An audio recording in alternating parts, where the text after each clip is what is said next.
는 어디 갔어요?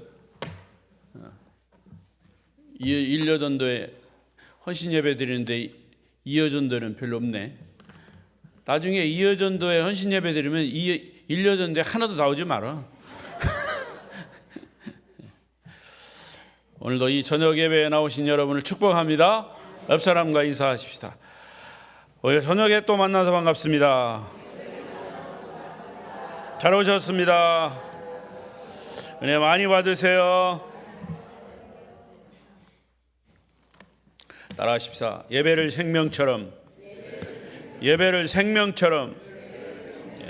우리 그리스도인들은 예배를 생명처럼 여겨야 합니다.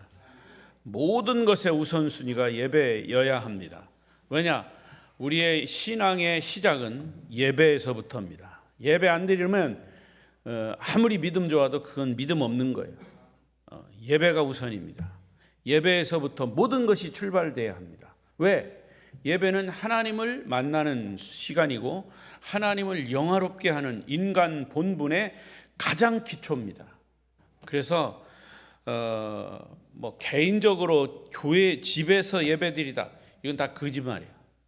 집에서 기도는 할 수 있지, 교회 집에서 그냥 혼자 예배, 그건 아니에요. 그게 예배가 아니에요. 그거는 그냥 하나님과 묵상하고 기도하는 거지, 예배는 공동체 속에서 드리는 거예요. 구약의 제사는 공동체입니다. 신약의 예배도 공동체, 교회 공동체. 교회는 부르심을 받은 사람들의 공동체. 그래서 그 공동체 속에서 예배하는 것이 인간의 본분이다 그랬어요. 그러니까 신앙생활의 가장 기초는 예배입니다. 예배를 소홀히 하고 예배를 빠지고 예배를 어떻게 하면 그거는 다 핑계죠. 특별한 경우 외에는 예배를 우선으로 여겨야 합니다. 그래서 여러분들이 무슨 계획을 하든지 할 때는 항상 그날은 안 됩니다. 나는 예배 드려야 합니다.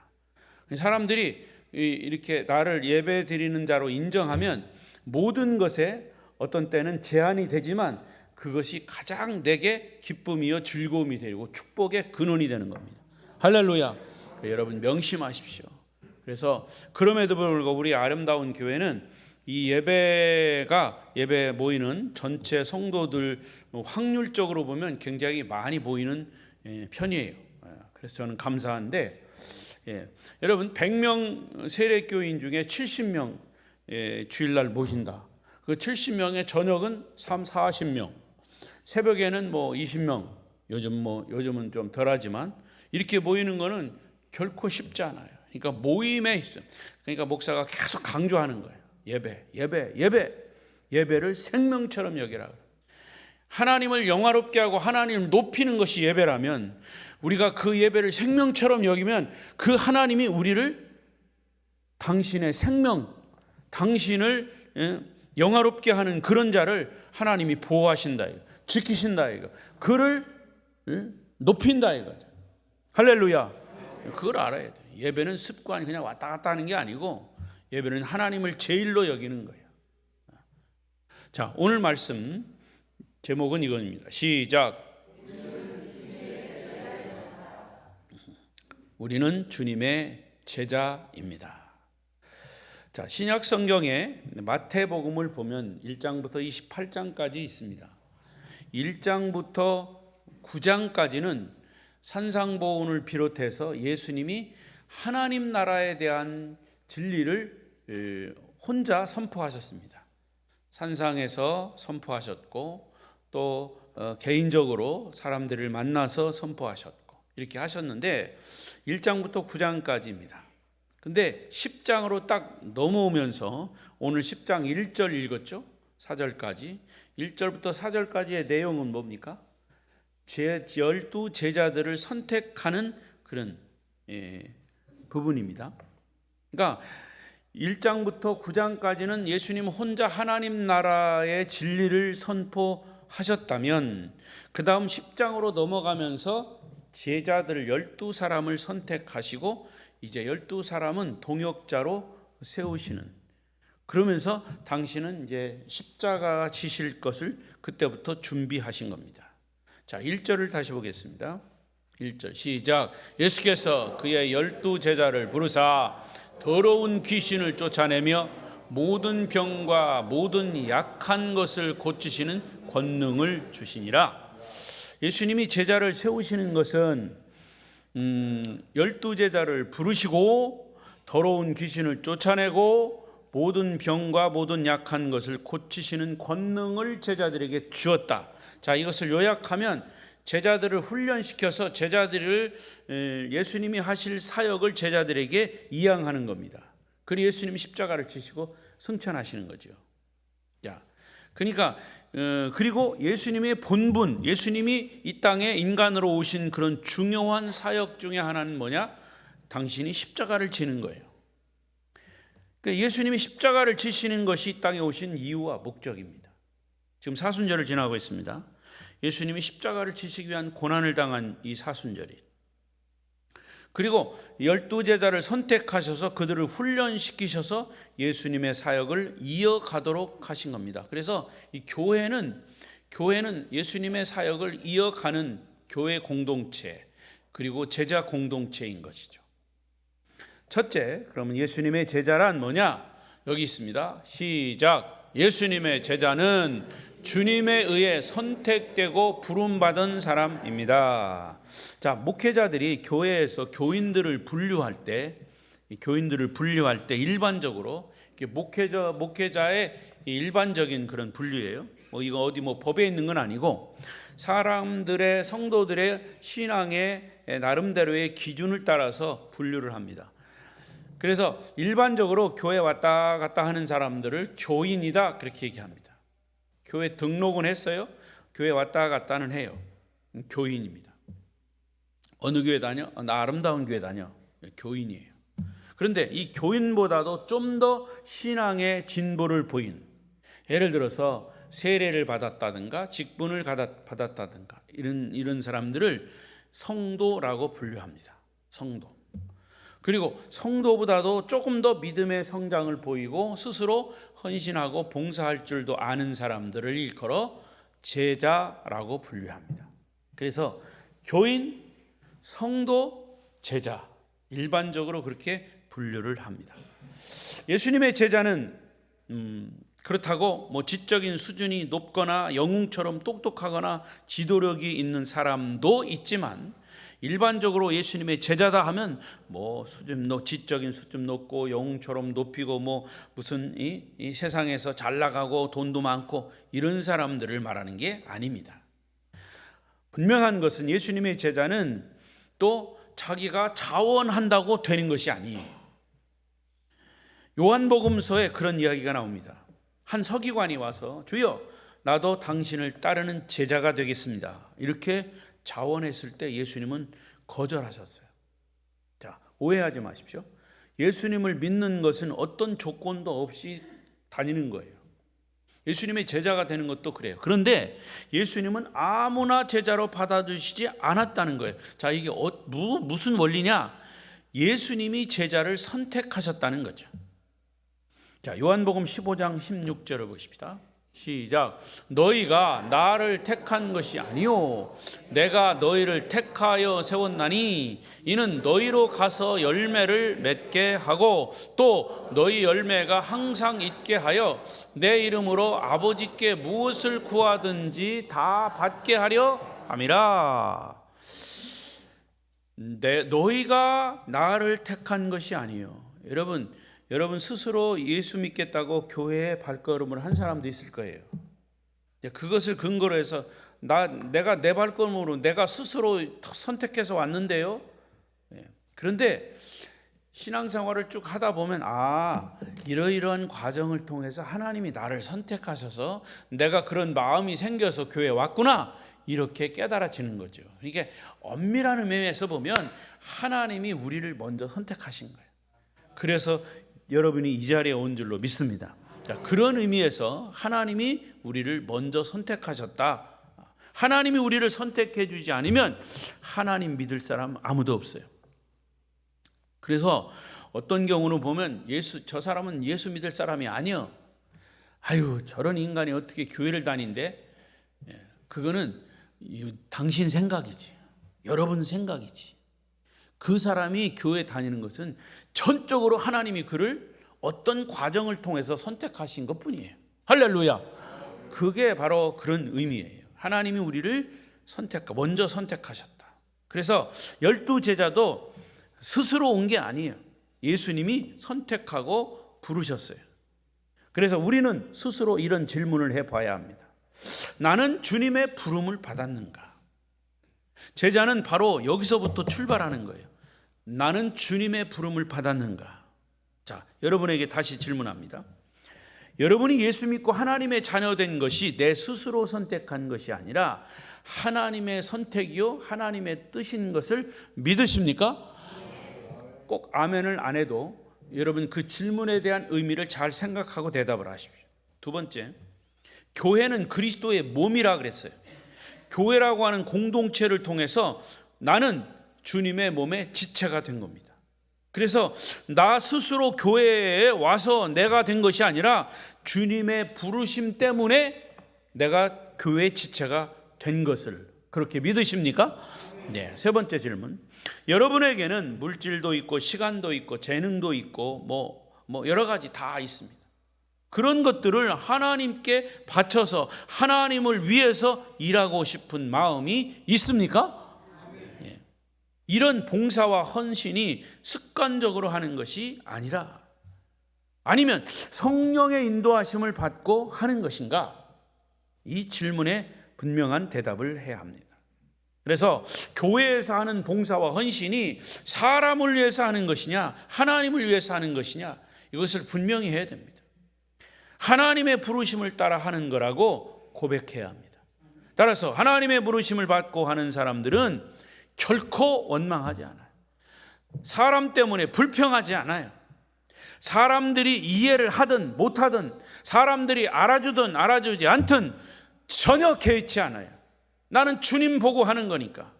물론 주님 보고 한다고 뭐 오버할 수도 있고 뭐 이렇게 도가 지나칠 수도 있어요. 그러나 사실은 주님 바라보고 하는 사람은 도가 지나치지 않아. 네. 오히려 바르게 할 수 있어요. 주님 바라보고 하는 사람은 그래요. 주님 바라보고 하는 사람은 말도 안 해. 주님 바라보고 열심히 헌금하고 봉사하고 헌신하는 사람 말을 안 해요. 그냥 말하는 사람 그러려니 하는 거지. 그런데 꼭 안 하는 사람들이 이유가 많고 말이 많아. 안 하는 사람들이 불평하고 불만 터뜨리고 누가 어떻고 어쩌니 저쩌니. 오히려 열심히 주님만 바라보고 하는 사람들은요 조용합니다. 그게 제자예요. 누구에게 대가를 기대하고 봉사하는 것 아니에요. 하나님이 내게 주신 사명 때문에 헌신하는 거예요. 사람들이 이해를 못하면 오히려 이해를 시켜가며 일을 합니다. 사람들이 화를 내면 화를 견뎌가며 일을 합니다. 못하게 계속해도 계속하는 겁니다. 사명 때문에 헌신하고 봉사하는 사람들은 결코 시험에 들지 않습니다. 할렐루야. 이와 같이 제자가 되는 길은 주님의 선택과 부르심인 것을 자기가 스스로 깨닫고 제자의 길을 가는 거예요. 진정한 그리스도인인 줄로 믿습니다. 여러분들은 예수님의 제자이기를 바랍니다. 두 번째로 예수님의 제자는 시작. 예수님의 제자는 뭐다? 주님의 기도의 열매다. 자, 누가복음 6장 12, 13절을 보십시다. 시작. 이때에 예수께서 기도하시러 산으로 가사 밤이 새도록 하나님께 기도하시고 밝음에 그 제자들을 부르사 그 중에서 12를 택하여 사도라 칭하여. 자, 마태복음에는 예수님이 제자를 곧바로 선택하는 것으로 나와 있지만 여기 누가복음에는 한 가지 사건이 포함됐어요. 뭐냐? 예수님이 제자를 부르시기 전날 밤 산에 가서 밤이 새도록 기도하시고 그 다음 날 제자를 선택하셨다. 자, 이것이 달라요. 따라서 제자는 주님의 기도의 열매들입니다. 여러분 한 사람 한 사람은 주님의 기도의 열매인 줄로 믿으시기 바랍니다. 예수님이 제자를 삼으실 때 그냥 생각과 경험으로 물론 그렇게 하셔도 뭐 틀림없어요. 그렇지만 예수님도 제자를 선택할 때는 기도하시고 결정하셨다. 산에 오르셔서 밤이 맞도록 기도하신 후에 제자를 선택한 거예요. 여러분, 우리가 살아가는데 가장 힘든 일이 뭔지 아십니까? 몰라, 여러분은 어쩐지 몰라도 제가 느끼기로는 인간 관계예요. 다 가정에서도 가족 간의 인간 관계, 부부 간에도 인간 관계, 가정을 나가서 사회에 가면, 직장에 가면 인간 관계. 우리 인간은 사회적 동물이기 때문에 사람과 같이 살지 않고는 살 수가 없어. 그래서 인간 관계가 좋아야 돼요.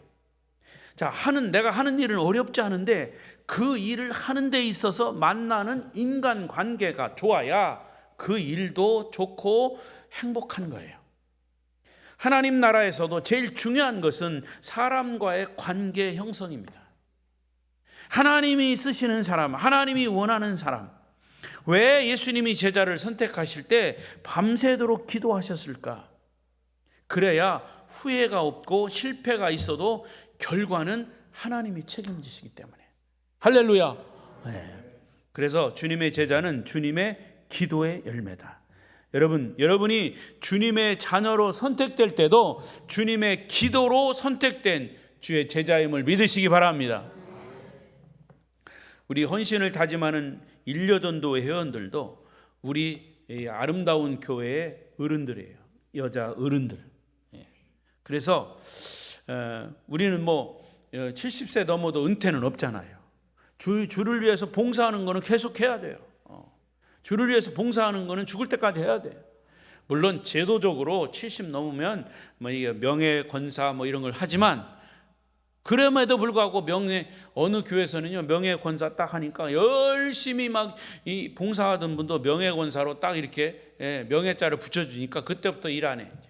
딱 안방 이제 만함이 돼가지고 젊은 사람들 하는 거, 이래라 저래라, 그러면 안 된다, 우리 할 때는 이랬다. 그게 아니고 경험을 잘 전수해서, 그걸 잘 전수해서 후배들이 잘 할 수 있도록 이끌어주는 것이 어른들이에요. 할렐루야. 그러니까 그 대신 우리 어른들이 할 일이 뭐냐, 남자나 여자나 내가 우리 시대에 했던 그것이 꼭 정답은 아니에요. 성경에 어긋나지만 않으면, 내가 우리 할 때는 이렇게 했는데 너희들은 왜 그러냐? 아니에요.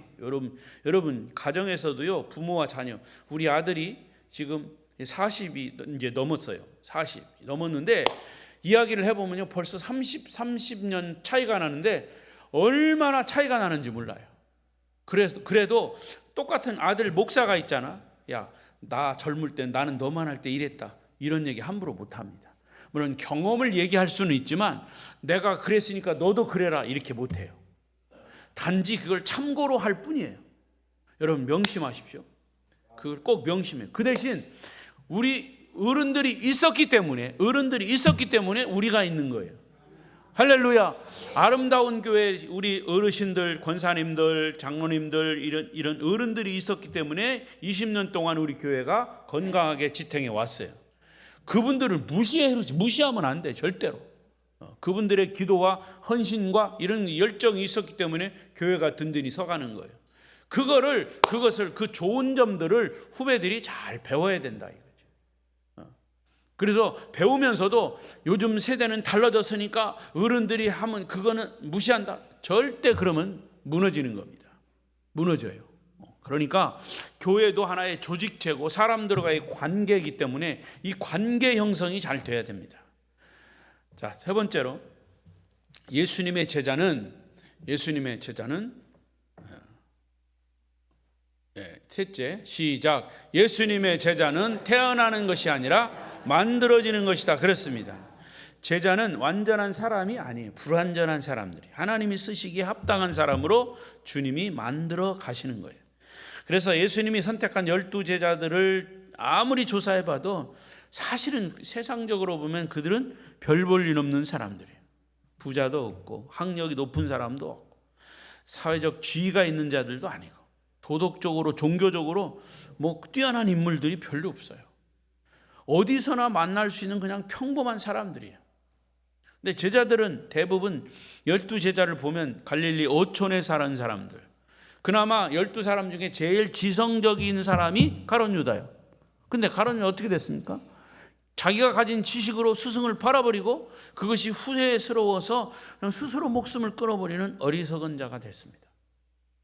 나머지 다른 제자들은 아무리 봐도 아주 인간적인 보통 사람들이, 좀 더 자세히 살펴보면 그들은 네 가지 면에서 아주 둔한 사람, 무지한 사람들이에요. 첫째, 여기 있네요. 시작. 영적 이해력이 둔한 사람들.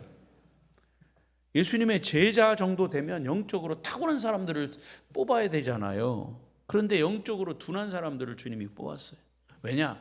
그들을 훈련시키기 위해서. 3년 동안 같이 동고동락하면서 예수님이 끊임없이 훈련하셨어요. 그들을 만들어 가셨다. 마태복음 15장 15절에 보면 예수님께서 천국의 비밀을 비유로 말씀해 주셨어요. 이해 쉽게. 근데 주님의 제자 정도 되면 알아들어야 하는데 베드로는 느닷없이 주님께 물었어요.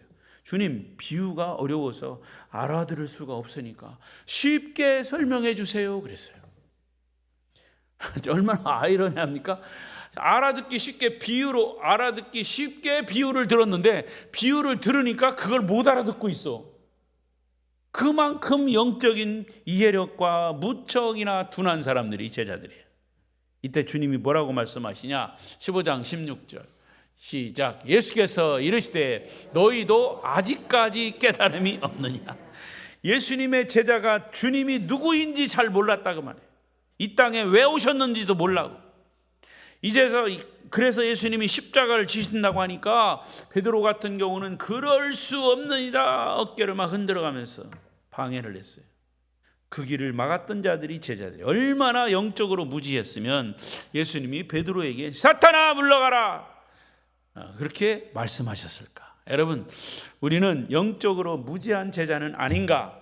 영적 분별력을 가지시는 제자가 되시기를 바랍니다. 자, 물론 이 제자들은 나중에 다 분별력을 가지고 순교하는 사람들이 됐죠. 자, 두 번째, 예수님 제자는 어떤 모습이었냐? 두 번째.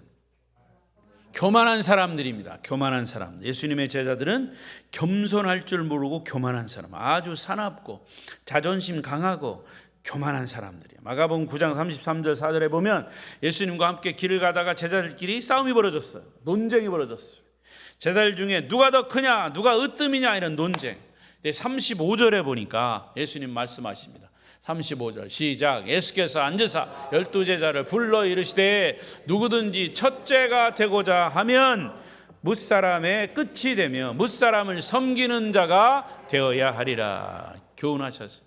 제자들은 어린아이들을 막 박대하고 쫓았어요.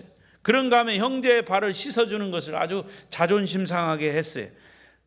그러니까 예수님이 친히, 예수님 선생님이 허리에 수건을 두르시고 제자들의 발을, 더러운 발을 아주 하나씩 씻어주면서 겸손할 것을 말씀하셨어요. 이런 자들이 주님의 제자들이에요. 세 번째, 제자들은 믿음이 부족한 사람들이에요. 믿음이 부족한 사람. 예수님의 제자들이 믿음이 부족했어요. 예수님이 물 위로 걸어오실 때 베드로가 그것을 보고 깜짝 놀랐어요. 주여, 만일 당신이 주님이시면 나도 물 위로 걸어가라 명령해 주십시오. 그때 베드로에게 예수님이 그래, 너도 물 위를 걸어보라 이렇게 하시니까, 명령하시니까 베드로도 물 위를 걷기 시작해요. 베드로가 물 위를 걸었다니까. 물 위를 걸었대요. 눈 좀 떠봐요. 물 위를 걸었어요. 그런데 물 위를 계속 걸은 게 아니에요. 결국 가다가 빠져버렸어요. 그러면서 주여 나를 구원해 주십시오 라고 소리치며 구원을 요청했어요. 이때 예수님이 베드로의 손을 잡아 구원하시면서 믿음이 적은 자야 왜 의심하느냐, 믿음이 적은 자야 왜 의심하느냐 꾸중을 하셨어요. 그게 제자들의 믿음의 한계였습니다. 네 번째, 제자들은 어떤 사람이냐? 헌신도 부족하고 능력도 부족한 사람들이에요. 죽기까지 따르겠다고 호언장담하던 베드로, 말고의 길을 잘라버렸던 베드로, 그러나 주님의 십자가 죽음 앞에 그는 도망치고 말았어요. 그것도 주님을 3번씩이나 저주하고 맹세하면서 부인했어요. 그것이 제자들의 변덕스러운 헌신이었습니다. 그들은 능력도 없습니다. 귀신들이 아이의 귀신을 쫓아내지 못하자 아이의 아버지가 할 수 없이 주님께 가서 호소했습니다. 당신의 제자들은 귀신을 쫓아내지도 못했습니다. 그렇게 여러분, 이런 제자들이 바로 주님의 제자들이었어요. 그러나 이처럼 믿음이 부족하고 헌신과 능력이 부족하고 겸손도 없고 교만하고 영적 이해력도 부족한 사람들이 왜 예수님이 그들을 제자로 선택하셨을까? 중요한 열쇠가 있습니다. 주님은 그들의 현재를 보시지 않고 그들의 미래를 보신 겁니다. 따라하십시다. 현재를 보지 말고 미래를 보자. 현재를 보지 말자라고 하는 의미 속에는 열심히 보면서 그것을 교훈으로 삼아라, 그 말이에요. 그리고 미래를 보라. 사람들은요 자꾸 이 현재만 보려고 그래. 현재 뭐 이렇게 된 거. 그러나 미래를 예수님이 바로 미래를 보셨어요. 그들의 미래. 이 부분을 꼭 기억하십시오. 주님께서 우리를 이곳에 부르신 것은 우리가 똑똑하고 잘나서가 아닙니다. 여러분, 똑똑하고 잘난 것 때문에 여러분, 도토리 키를 재보셨습니까? 도토리 키 재봐야 그게 그거예요. 내가 말씀드리잖아요. 여러분이 저보다 키 크고 김금천 장로님 저보다 키 커요. 같이 있으면 난 되도록이면 김금천 장로님 섰을 때 옆에 안 가. 내가 작아 보이니까. 그대 앞에 서면 나는 왜 작아지는가, 그거죠. 그런데 저 우회층에서 한 3층 정도 높이에서 쳐다보면 김금천 장로님이나 나나 똑같아. 뭐 위에서 쳐다보면 그게 잘 안 보여. 여러분, 하나님이 우리를 보실 때도 마찬가지. 사람이 잘났으면 얼마나 잘났습니까? 돈이 많으면 얼마나 많아요. 다 그냥 도토리 키재기죠. 그것을 아셔야 됩니다. 그래서 예수님도 제자들의 모든 그런 면면을 다 보시고, 사실은 뭐 형편없는 자들이죠. 추하고 형편없고 영적으로 둔하고 믿음도 없고 교만하고 헌신에도 변덕 부리는 사람들, 바로 그것이 우리들이지만 눈물과 인내와 가르침과 안타까움으로 우리를 고치셔서 예수님이 원하는 사람들로 만드시는 것을 깨달으시기를 바랍니다. 예수님은 앞으로 변화될 우리의 미래를 보시고 우리를 선택하셨음을 믿으시기 바랍니다. 이것이 바로 예수님이 제자들을 선택하는 기준입니다. 결과로 주님이 승천하신 이후에 제자들은 성령 받고 볼품없는 형편없는 제자들 가운데 정확하게 10명, 12명 중에서 사도 요한 빼고 베드로, 가룟 유다 빼고 10명이 순교했어요. 사도 요한은 왜 그랬어요? 예수님의 어머니 마리아를 죽을 때까지 모시고 예수님의 부탁으로 모시고 살았고, 가룟 유다는 자살해 죽고.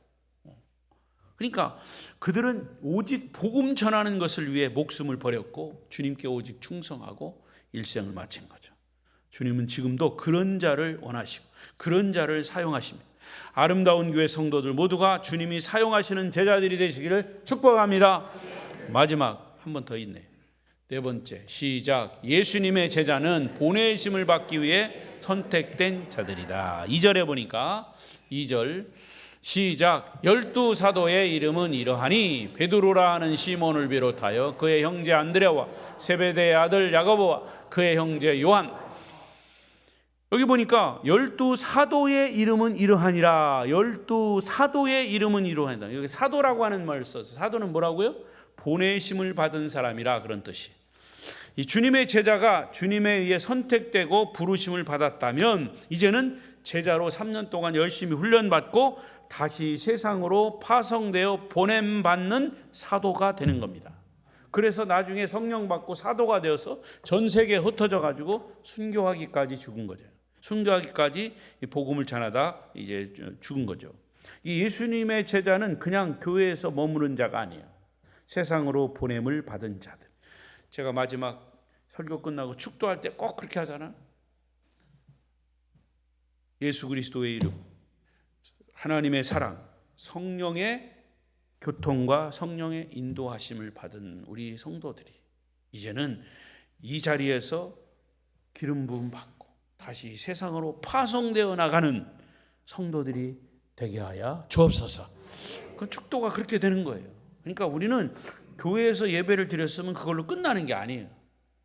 안주하는 것이 아니라 어디로든지 직장으로, 직업을 따라 사업의 현장으로 보냄을 받는 사도로서의 사명을 감당하는 거죠.